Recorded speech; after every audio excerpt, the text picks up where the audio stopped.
보통 때는 안 가도 되는데 특별히 붙으면 무조건 교회 행사에 가야 했습니다. 그래서 이제 아버지가 새벽에 막 깨우신다거나 막 어머니가 저를 막 흔들면 막 화가 막 나는 거죠.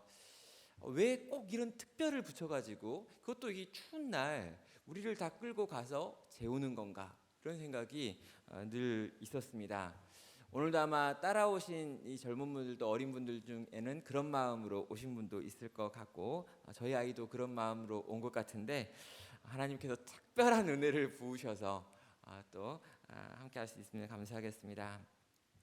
제가 이전에 섬겼던 교회에서 담임 목사님께서 한번 이 특별 새벽 부흥회를 왜 하는지에 대해서 설명한 적이 있었습니다. 그래서 대답이 뭐였냐면, 그거 안 하면 뭐 할 건데 였습니다. 기도할 시간들을 성도님들에게 만들어 드리고, 성도님들이 그 한 해를 살아가면서 집중해 가지고 하나님과 씨름할 기회를 만들어 드리는 게 교회가 해야 될 중요한 일이 아닌가. 그렇다면 좀 무리를 해서라도 좀 일상의 이 라이프 스타일이 약간 무너진다 해도 1년에 한두 번은 그렇게 좀 집중해서 하나님께 나아갈 수 있게 만들어야 한다라고 하는 게 그분의 이야기였고요. 저는 그 말에 동의하는 부분이 있습니다. 우리가 특별하게 하나님을 붙들지 않으면 평소에 잘 붙들지 못하고, 특별하게 말씀 앞에 나아가지 않으면 평소에 나아가는 정도로 늘 부족하다는 걸 느끼기 때문입니다. 이번 한 주간이 우리에게 그런 시간 되기를 주님의 이름으로 축원합니다. 오늘은 요나서 전체에 있는 이 가장 중요하게 생각되어지는 배경 하나를 우리 성도님들과 나누려고 합니다. 한 절 한 절을 살펴보고 한 구절 한 구절을 읽고 이해하는 것도 굉장히 중요하지만, 실제 이 전체 큰 흐름을 이해하고 배경을 이해할 때 요나서 전체가 잘 보이기 때문이죠. 요나서라고 하는 이 선지서는 다른 선지서들과는 굉장히 다른 느낌을 받습니다. 다른 선지서에서는 주로 이렇게 선지자가 하는 말이 중요하고, 이 선지자의 말에 반응하는 사람들의 이야기가 아주 잠깐 나온다면, 이 요나서는요, 이 선지서라고 하는 느낌보다 그냥 이야기책이라고 하는 느낌이 더 강한 것이죠. 뭔가 굉장히 재밌는 이야기 같고요. 또 이 이야기를 보다가 이 요나가 뭔가 좀 찌질하고, 이 요나와 하나님과 막 갈등이 일어나는 모습을 보면 한편에 아주 짧은 희곡을 듣는 것 같은 느낌을 받기 때문입니다. 그러나 이 요나서를 살펴보면은요, 실제로 이 요나서는 단순한 이야기, 동화를 담고 있는 내용이 아닙니다. 부담 없이 읽을 수 있는 이야기가 아니고요, 어린아이들이나 읽는 이야기도 아니라는 거예요. 많은 분들이 요나서가 뭘 이야기하고 있는지 스토리를 다 알고 계십니다. 어렸을 때부터 또 우리는 이 요나서의 이야기들을 살펴보면서 실제로 요나가 했던 여러 가지 이야기들, 하나님께 불순종해서 갔다가 두드러 맞고 돌아와가지고 순종해서 복음을 전하고 회개하는 이야기라고 하는 걸 알고 있다는 거죠. 그런데 실제로 이 이야기 속에 더 깊이 들어가 가지고 이 이야기의 내용을 살펴보다 보면 굉장히 깊은 영적인 진리가 있고요, 신학이 들어있고요, 예수 그리스도를 지칭하는 복음이 이 안에 담겨 있습니다. 하나님께서 이방을 얼마나 사랑하는지에 대한 사랑이 표현되어 있고요, 하나님의 고민이 얼마나 깊은가에 대한 공감할 수 있는 것도 있습니다. 하나님께 불순종하는 인간 본성의 모습을 살펴볼 수도 있고요, 하나님의 열심과 고난 가운데 부르짖던 인간을 향해서 찾아오시는 것들도 볼 수 있는 것이죠. 여러분, 이 짧은 본문, 오늘 이 일주일 동안 아침에 살펴볼 이 본문 가운데 이런 내용이 다 담겨 있다는 것입니다. 자, 오늘은요, 이 요나서 전체의 배경을 한번 보려고 합니다. 가장 먼저 살펴보고 싶은 것이요, 하나님께서 요나를 부르셔가지고 부르셔서 무언가를 명령하시는데, 이 명령, 이 첫 번째 요나를 향한 하나님의 명령 앞에서 요나가 거부하고 있다라는데, 이 거부의 이유를 살펴보는 것입니다. 1절과 2절에서는 이렇게 시작합니다. 여호와의 말씀이 아미떼의 아들 요나에게 임하니라 이르시되, 너는 일어나 저 큰 성읍 니느웨로 가서 그것을 향하여 외치라. 그 악독이 내 앞에 상달되었음이라 하시니라 라고 말합니다. 자, 이렇게 하나님께서 요나에게 찾아오셨습니다. 수많은 요나들에게 찾아온 게 아니라 아미떼의 아들 요나라고 하는 이 선지자에게 찾아오셔요. 그리고 찾아오신 그 하나님께서 요나가 구체적으로 뭘 해야 되는지에 대하여 정확하게 이야기합니다. 여러분, 작은 성읍 가면 안 되고 큰 성읍으로 가야 됩니다. 그리고 니느웨라고 하는 성으로 가려는 거예요. 그리고 거기 가서 너는 외치라라고 이야기합니다. 이 선지자가 가서 외친다라고 이야기하면 그 말씀을 전하라라고 하는 것으로 이해해도 되겠고요. 회개에 대한 메시지를 전파하라라고 하는 것으로 이해해도 좋겠습니다.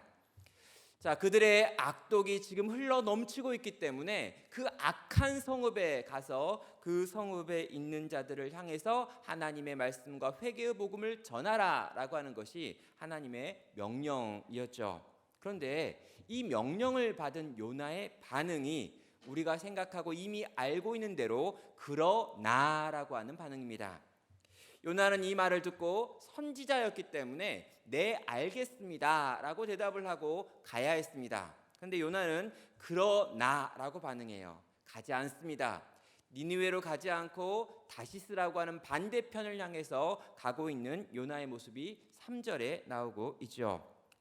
요나는 이 하나님의 명령을 싫어합니다. 그리고 정면으로 이 말씀을 거부하고 도망가고 있습니다. 이 부분에서 우리가 살펴봐야 될 이 본문 전체의 배경이 담겨 있는 것이죠. 가장 먼저 생각할 수 있는 것은요, 하나님이 하신 이 명령에 대해서 요나가 싫어했다는 거예요. 왜 싫어했을까요?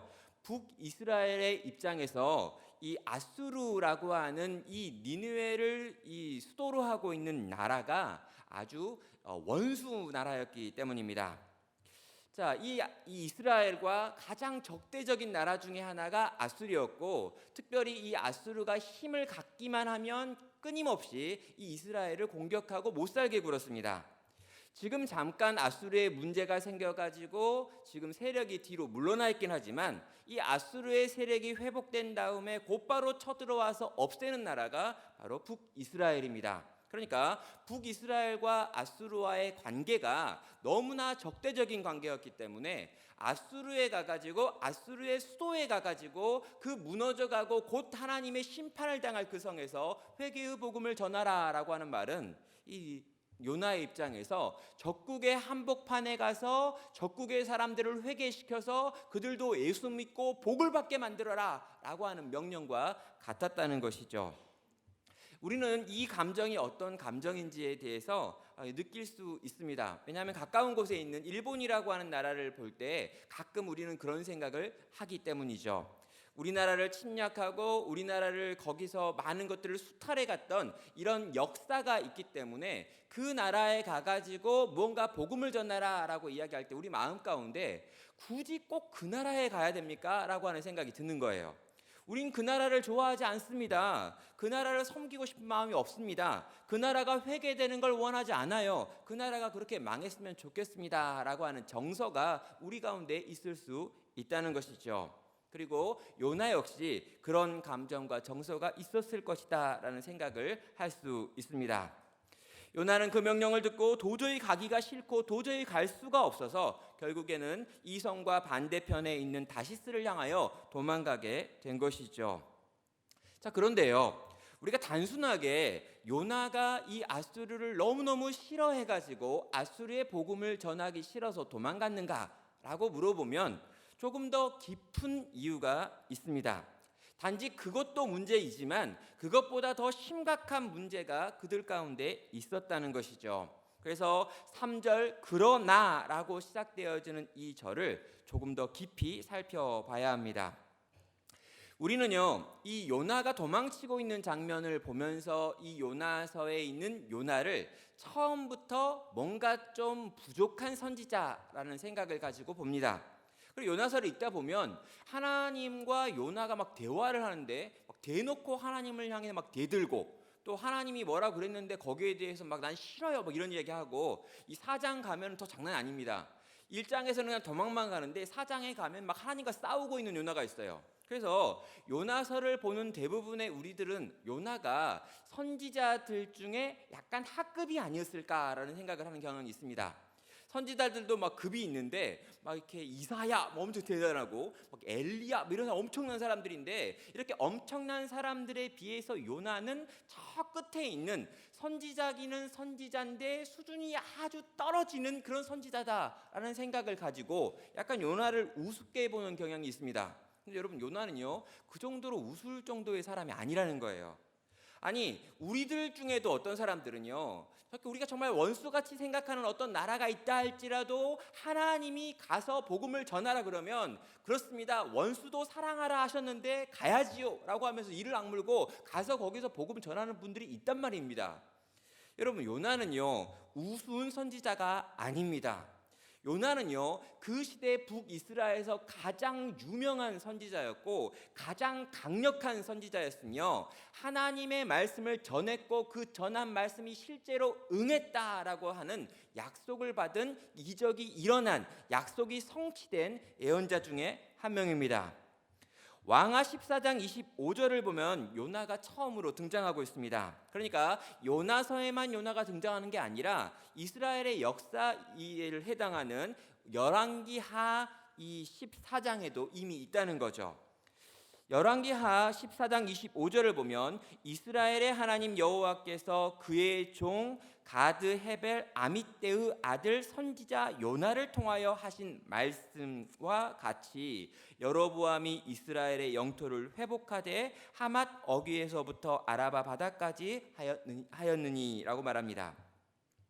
여러분, 요나는요 이스라엘 전체의 운명과 관련된 중요한 예언을 했습니다. 그리고 그 예언이 여로보암 2세 시대에 나라가 부강하여질 거라고 하는 예언이었죠. 그리고 이때 얼마나 부강하냐면 하맛 어귀에서부터 아라바 바다라고 하는 곳까지 이 이스라엘의 영토가 확장될 것이다 라고 하는 것에 대해서 예언을 했습니다.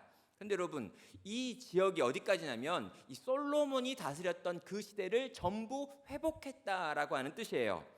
그러니까 요나라고 하는 선지자는요 하나님께 말씀을 받는 선지자가 맞았고요, 실제로 요나가 예언했던 것처럼 이 요나의 예언이 성취되어져 가지고 여로보암 2세 시대에 이스라엘 백성의 영토가 다 회복되어지고 부강하여지는 일이 실제로 일어났다라는 것입니다.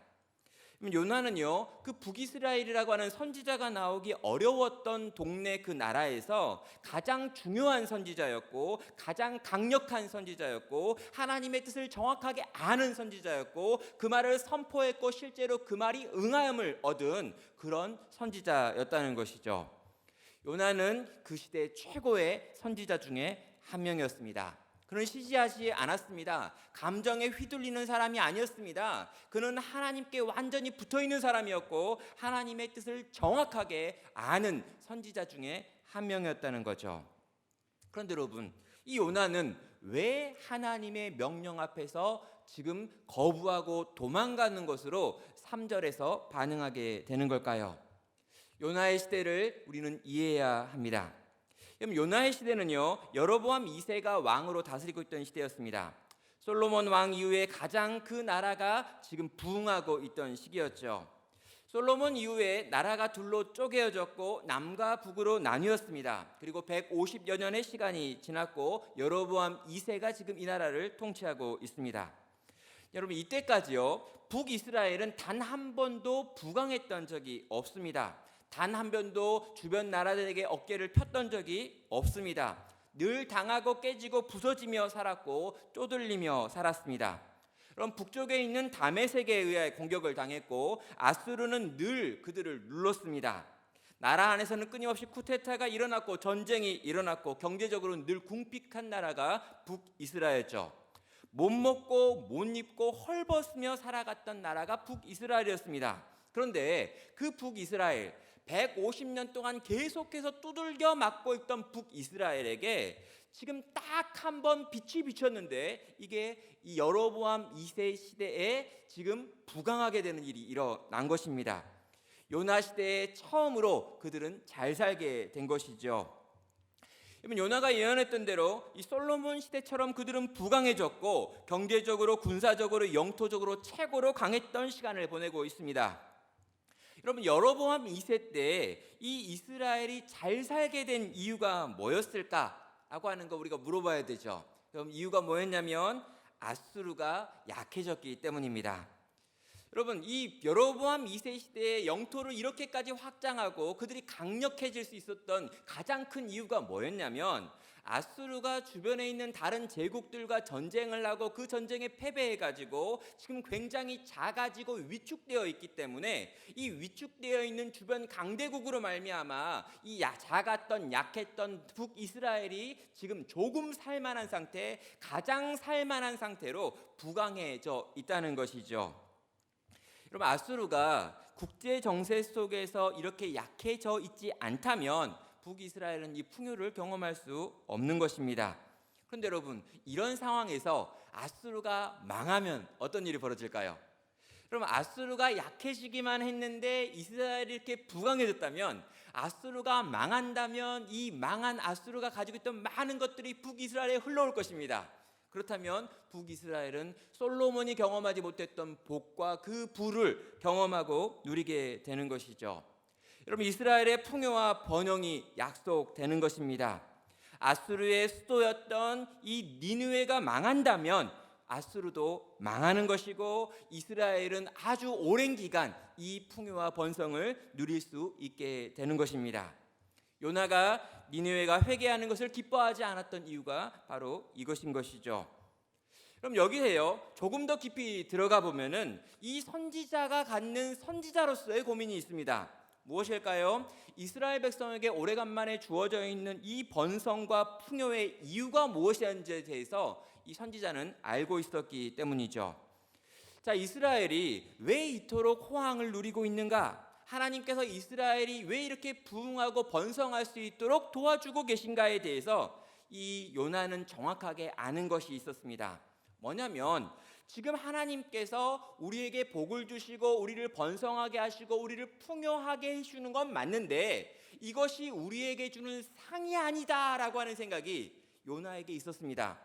우리가 지금 잘하고 있기 때문에, 깨어있기 때문에, 기도하기 때문에, 말씀에 순종하기 때문에, 하나님의 뜻에 복종하고 있기 때문에 하나님이 복을 주고 있는 것이 아니라고 하는 것을 지금 이 선지자는 정확하게 알았다는 것이죠. 자, 이게 무슨 말일까요? 자, 북이스라엘이요, 그 150년 동안 계속 두들겨 맞았던 이유는 뭐냐면 하나님의 뜻이 있는데 그 뜻에 순종하지 않았기 때문입니다. 하나님이 여러 가지 것들로 이 북이스라엘 백성들을 향해서 돌이키라고 이야기했지만 그것을 듣지 않았기 때문에 하나님께서 매를 들어서 여러 가지 방식으로 북이스라엘을 때렸던 거예요. 근데 여러분, 150년간 때렸는데요, 150년간 매를 맞으면서도 북이스라엘은 한 번도 회개한 적이 없습니다. 그럼 남유다는요 종종 회개한 적이 있어요. 근데 북이스라엘은요 단 한 번도 회개한 적 없이 계속해서 처음부터 끝까지 하나님을 향하여 불순종이라고 하는 방식을 선택한 것입니다. 예, 계속해서 그랬습니다. 여러분, 여로보암 2세가 왔을 때 이 여로보암 2세가 회개하고 돌이키고 하나님의 백성으로 돌아가자라고 해가지고 하나님이 복을 주시기 아니라는 거예요. 똑같이 악했고 똑같이 나쁜 짓을 하고 있으며 똑같이 하나님의 법을 지키지 않았습니다. 그런데 그런 이스라엘, 북이스라엘에게 하나님께서 지금 엄청난 복을 내리는 것처럼 보여주는 거죠. 왜 그런 걸까요? 이게 마지막 하나님께서 주시는 기회의 시간이었던 것입니다. 그럼 때려도 말을 듣지 않으니까 뭔가 잘해주면 애가 말을 듣지 않을까 이런 생각이 들 때 있잖아요. 그러니까 우리의 자녀들 가운데 문제가 있고 이 자녀들 어떻게든 도와야겠고 변화시켜야겠는데 좀 세게 해봤습니다. 매를 때려도 보고 위협을 해보고도 하고 뭔가 여러 가지 방법을 써가지고 막 해봤어요. 근데 여러분, 해도 안 되니까 그럼 네 마음대로 해봐라. 네 원하는 게 뭐야? 옷이요. 옷 사라. 해가지고 옷 준 거예요, 이렇게.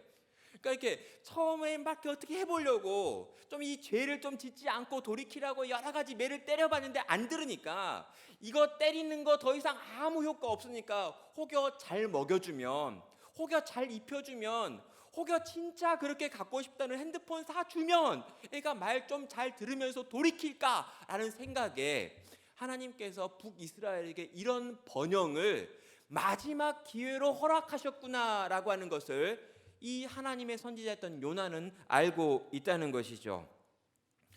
자, 하나님께서는요 이 이스라엘에게 마지막 기회로 이 부흥을 허락해 주셨습니다.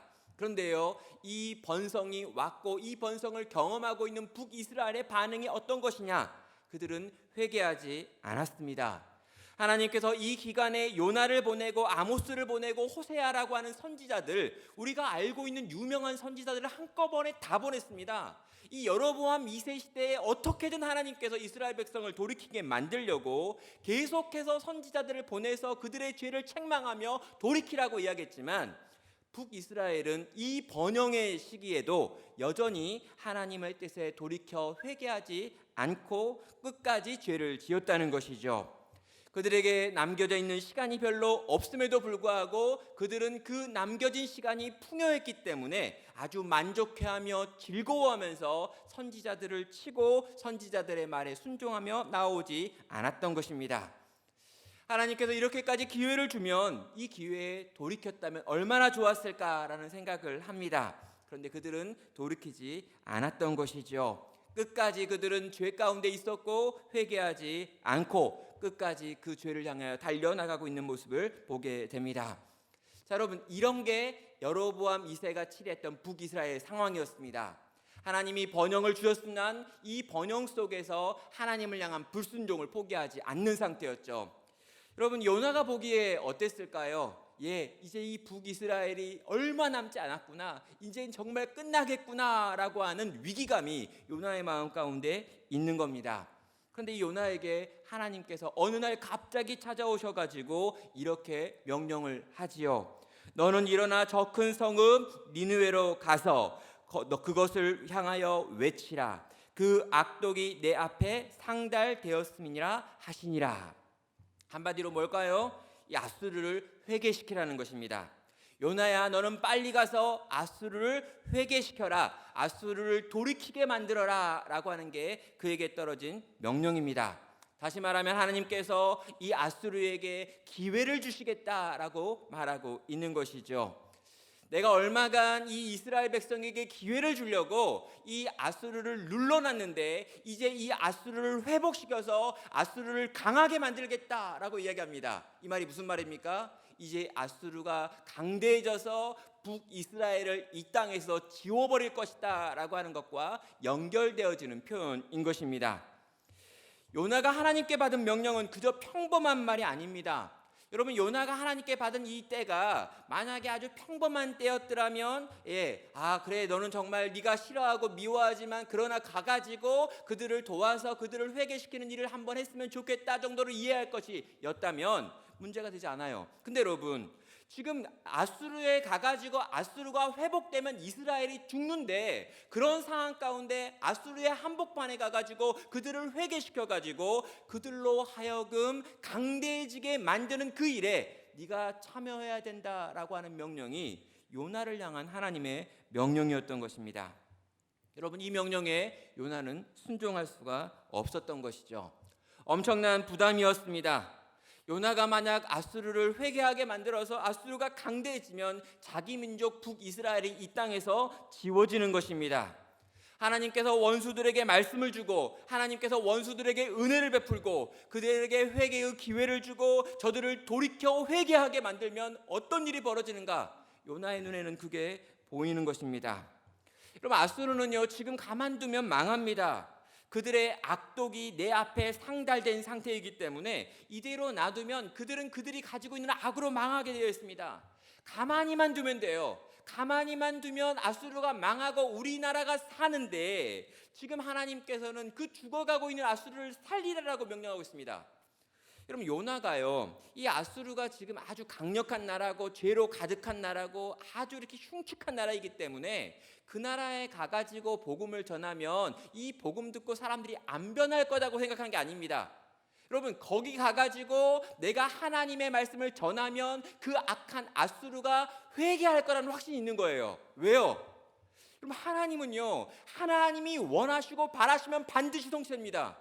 하나님이 선지자를 보내서 거기 가가지고 말씀을 전하라고 하면요, 실제로 거기 가서 말씀을 전하면 그 말씀이 능력 있게 그들 속에 역사해서 그들도 돌이킨다는 걸 요나는 알고 있다는 거예요.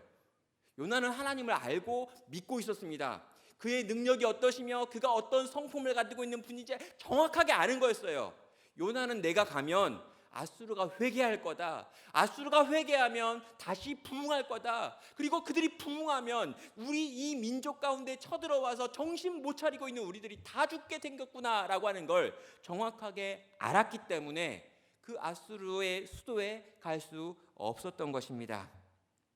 요나가 하나님의 명령을 싫어했던 건 단순한 감정의 문제도 아니고 기분 나쁜 문제도 아니고 그 지역에 가가지고 선교하기가 싫어서도 아니었다는 거예요. 가서 내가 죽을 거다 생각해가지고 두려워서 간 것도 아니었습니다. 만약 내가 거기 가면, 거기 가가지고 복음을 전하면, 아수르가 회개하면 북이스라엘 내 민족이 다 죽는구나 라고 하는 생각을 했기 때문에 그는 움직일 수 없었고 가지 않기를 선택하고 있었던 것입니다. 요나의 심정이 뭐냐면요, 하나님, 아수르가 회개하면 안 됩니다. 아수르는 망해야 합니다. 하나님, 아수르가 회개하기 전에 먼저 북이스라엘이 회개해야 합니다. 우리가 회개하고 우리가 돌이키고 우리가 변화돼야 되는데 우리가 변화되기 전에 아수르가 일어난다면 우리의 시간이 끝난다는 것인데 하나님, 제발 우리의 시간을 연장시켜 주십시오라고 하는 것이 이 유다가 목숨을 걸고 하나님 아버지 앞에서 도망하여 다시스로 가게 된 이유라는 거예요. 나중에 여러분 2장을 살펴보면은요, 또 1장 후반부를 보면은요, 요나는 자기 생명을 지키려고 하지 않습니다. 요나는 자기 생명이 끊어져도 괜찮다고 생각을 해요. 요나는 하나님께 불순종함으로 하나님의 저주를 받아 내 생명이 끊어져도 괜찮다라는 생각을 합니다. 왜요? 북이스라엘을 너무 사랑했고 북이스라엘이 회개하기를 바랬고 북이스라엘이 회복되기를 바라는데 만약 내가 가가지고 아수르가 회개하면 아수르가 북이스라엘을 집어삼킬 거라는 걸 정확하게 알았기 때문에 그는 생명을 걸고 하나님을 향해 불순종하기를 선택했다는 것입니다. 그런데 문제가 뭘까요? 하나님의 명령이 이미 떨어졌다는 것입니다. 원수 아수르에게 기회를 줘야 한다라고 하나님이 말씀하셨다는 거죠. 하나님께서 이 이스라엘 백성을 향해 부으셨던 은혜를 이제 돌이켜서 이방 땅에 넘기겠다라고 말씀하셨다는 것입니다. 이 말씀을 들은 요나가 괴로워서 견딜 수가 없는 것이죠. 나는 못하겠다고 하는 것입니다. 그래서 요나는 도망을 친 것입니다. 자, 여러분, 오늘 우리는요, 이 요나서 전체의 배경이 되어지는 요나가 왜 도망갔는가에 대한 내용을 살펴봤습니다. 그럼 이것을 가지고요, 몇 가지로 오늘 정리하고 함께 같이 기도로 나아가야 되겠습니다. 첫 번째 우리가 정리할 게 뭘까요? 여러분, 우리가요, 때로 우리의 인생 가운데 평안한 시간을 보낼 때가 있습니다. 부요한 시간을 보낼 때가 있습니다. 뭔가 문제가 하나도 없는 그런 무풍지대 같은 시간을 보낼 때가 있습니다. 근데 여러분, 이것이 내가 하나님 앞에서 잘 살았기 때문에 생긴 평안일 수도 있지만 때로 여러분이 여전히 죄 가운데 있고 죄 속에서 하나님께 돌이키지 않았음에도 불구하고 하나님께서 허락하신 마지막 기회의 시간으로서의 평안도 있을 수 있다는 것이죠. 사랑하는 여러분, 혹시 내가 지금 굉장히 편안한데 이 편안함이 하나님께 헌신하고 사랑하고 열심을 내고 있기 때문에 얻는 평안이 아니라 죄 가운데 있음에도 불구하고 하나님께서 나를 돌이키기 위하여 잠시 주는 평안일 수 있다라는 생각을 하실 수 있기를 바랍니다. 내가 혹시 지금 그런 때에 있다면 오 하나님, 내가 나에게 주어진 마지막 기회의 시간을 살고 있군요. 지금 이 시간 이때에 내가 돌이켜 하나님을 향해 나가야겠군요. 내가 이때 잠들면 안 되겠군요 라고 결단하며 일어나시는 성도 되시기를 바랍니다. 두 번째로요, 하나님의 은혜가 떠날 수 있다라고 하는 걸 기억하시기를 바랍니다. 요나가 이토록 싫어하는 것은 하나님께서 이스라엘에게 회개할 기회를 더 이상 두지 않으시고 이방 아수르에게 은혜를 주시겠다라고 선언하셨기 때문입니다. 하나님은요, 촛대를 옮기시는 분이십니다. 우리에게 은혜를 부으시는데 이 은혜에 대하여 합당한 반응으로 나아오지 않기를 반복할 때 하나님께서는 이 은혜를 다른 이들에게 넘기심으로 우리가 은혜를 잃어버렸고 우리에게 은혜가 있었을 때가 얼마나 귀한 때인지를 생각하게 만드신다는 것이죠. 사랑하는 여러분, 하나님께서 은혜를 부어주시고 있을 그때 이 은혜가, 이 촛대가 다른 이들에게 넘어가지 않도록 이 은혜를 붙들고 이 은혜 가운데 거하시기를 주님의 이름으로 축원합니다. 세 번째는요, 이 은혜를 받았다면 이 은혜에 합당한 열매를 맺으라는 것입니다. 여러분, 은혜가 자동으로 열매 맺는 것이 아닙니다. 이 은혜를 받은 우리가 이 은혜에 붙들려서 우리의 수고와 열심이라고 하는 것으로 은혜에 대한 반응을 보여야 하는 것이지요. 여러분, 이 은혜가 혹시 내게 있다면, 주일날 받은 은혜가 있다면, 이 특별 새벽 부흥회가 우리 가운데 어떤 은혜를 부어주고 우리의 마음 가운데 깨달음을 준다면, 이 깨달음과 이 은혜를 붙들고 내 의지와 내 힘과 내 시간과 내 열심을 쏟아서 이 은혜가 맺는 열매를 우리의 삶을 통해서 맺어내시기를 바랍니다. 이 한 주간을 보내며 우리 하나님께서 우리 가운데 은혜 부어주시기를 축원합니다. 그리고 부어주신 그 은혜에 반응하여 이 은혜를 붙들고 열매 맺기를 선택하며 이 열매를 삶 전체로 맺어갈 수 있는 복된 성도 되시기를 주님의 이름으로 축원합니다.